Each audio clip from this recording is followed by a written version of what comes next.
Surrounded in this modern world, and particularly in this television studio, with electromagnetic radiation. It's all around us and goes through us, and some people are convinced that it makes them sick. Urban myth or a genuine cause for concern? Well, Brian Stein is a businessman, is a businessman who says that he can't have anything electrical in his office. It would make him feel ghastly, because it does. Sarah Dacre says she's only able to sit in this studio because she's wearing electromagnetic-proof clothing under her normal clothing, which we'll show us in a minute. And also here, nuclear physicist Dr. Paddy Regan, who says Brian and Sarah, and people like them, may well be feeling rotten and ill, but they're wrong. It's got nothing to do with electricity or electromagnetic fields or anything like it. I know you're going to tell him he's wrong. When did this start occurring to you? 99, some weird sensations started to happen to me whilst I was using a mobile phone. How long were you, have you been a user of mobile phones for a long time? I used it for about 15 years, and for 14 years, no problems at all. I was one of these people that didn't get a good reception, so more masts, more masts, more masts. Yeah. And then in my 15th year of using a mobile phone, I started to experience these quite weird sensations. So, phone to my head, weird sensation, took it away, sensation went away. And what was it, a tingling or what? It was a pain that started to become quite extreme in my ear, as well as tingling sensations and a bit like my nerve endings starting to be agitated. And when did this extend to electrical equipment? I mean, you know, we've been to your office and had a good look around. You've got nothing there. You haven't got a computer. You've just got a very basic battery-operated calculator. Correct. Your bedroom at home, you haven't got a television in there. How did it spread to other electrical devices? Well, one day, after about a year of being a bit sensitive, although I cut down on my use of a mobile phone, sadly I didn't stop. And I used a mobile phone, and putting it to my head, it was like an explosion in my eardrum exploding. Very painful experience. And that's when I swore I wouldn't use a mobile phone again. And then what I found over the next few weeks and months is the weird sensations that I'd had a year earlier using my mobile phone, I started to get in front of a television, in my car, in front of a computer. And how became more extreme. How sick do you get? What, apart from this sort of strange sensation in your ear, what else happens to you? In my particular case, it's very severe. So, for example, these weird sensations that I would get would then spread to my face, my tongue, my lips, my throat, and then the day before you get the flu. Yeah. Just like that. And if I got away from the field, it would go away. Will you be ill after appearing here tonight? Will you? I will have terrible tinnitus tonight, but in the extreme... Because of sitting in the studio? Because of sitting in the studio. All right, well, let's move on to you, Sarah. I've got it slightly wrong. In fact, the drape, the little shawl that you have over you, that's your protective mesh. What's it made of? It's called Swiss bobbinet. It's covered in silver metal. Filaments, yeah. Yeah. And if you look at it under a microscope, it's got about 9 threads per honeycomb. And it just actually, if you test your environments with the smog detector, it'll cut it out by about 19... Smog detector? Well, it's electrical smog. Yeah. All right. So I'm protected under this. You had a very successful career working in television. Yeah. So you worked in studios amongst tons and tons of electrical equipment. And how long ago did you start to get sensitised to what you believe to be this? Well, 2 years ago, my career just came to a grinding halt. Why? What happened? I started feeling headaches, pains, palpitations. My right eyesight actually went to 0.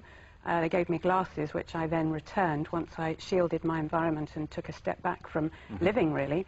I can't have mobile phones on in my house or my office.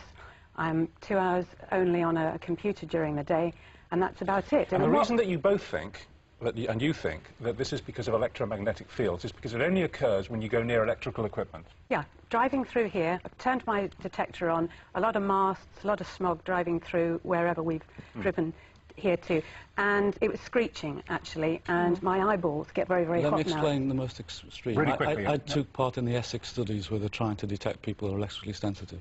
I was in the room, double blind, that was shielded, and you don't know whether the mast is on or off. I was in the room for an hour. They wanted to know whether I thought it was on or off, and I said, well, I think it's on, but I will know within a few hours. And you have a form to fill in and send it back to them. By that night, I was exhibiting extreme pain, and I started bleeding internally. And the mast had been on? And the mast... Well, I had the results from Essex study, and it told me, I'd written down, they had got it, 100% certain the mast was on. It turns out the mast was on, but because I was so severely affected and couldn't finish the tests, they're not going to take my experiences into account. Okay. Okay. Paddy, what do you make of all this? I mean, they're very harrowing personal experiences, and I certainly would not belittle the potential. I'm sure people actually exhibit and feel these symptoms, but I mean, the fact of the matter is, in the published literature by, for example, the International Commission of Non-Ionising Radiological Protection, and which is sponsored by the World Health Organization. They don't have an axe to grind particularly, and our own Health Protection Agency, and they've done lots of studies in this, and they find no statistical evidence to back up so that there is a causal effect. Are you saying it's a psychic phenomenon? Well, I mean, my colleague, Dr. James Rubin from the Institute of Psychiatry at King's College in London, I mean, he's done a study where a review, basically, where he's looked at all of the what he considers to be the useful literature in the subject, and all the studies have been on it, and they find no causal effect. Now, that doesn't mean that there is absolutely no effect. I mean, these are personal issues here.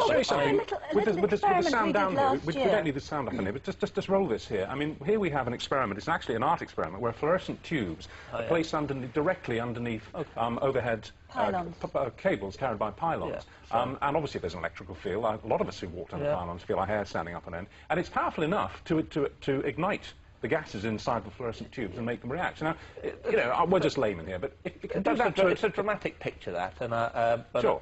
I mean, that's a perfect example. So, as a scientist, I can explain exactly why that happens. And you can't use science to explain why that happens and then disregard the science when... No, all we're saying is it does prove there is a proven electromagnetic field around... Well, any motion of electrons, any motion of current will give rise to an electromagnetic field. Right. You have that in your television or in old telephones, if you like. George Carlo was in charge of the research in America. Yes. And what he found was that in tests, DNA damage, blood-brain barrier damage, and cell tissue was being damaged at levels significantly below the levels that are permitted. Well, as soon as he found below the levels that we all use. We aren't, and sadly, obviously, I'm not going to resolve this at all tonight, but we did want to at least have a brief discussion about it. You're saying no scientific evidence, you're saying, sorry... Excuse me, can I interrupt and say, in the UK, I've got acres of research in Germany, America, Sweden, Japan. I can send you bookloads of it. We'll come back to it then. We have nothing to prove. No, thank you all very much indeed.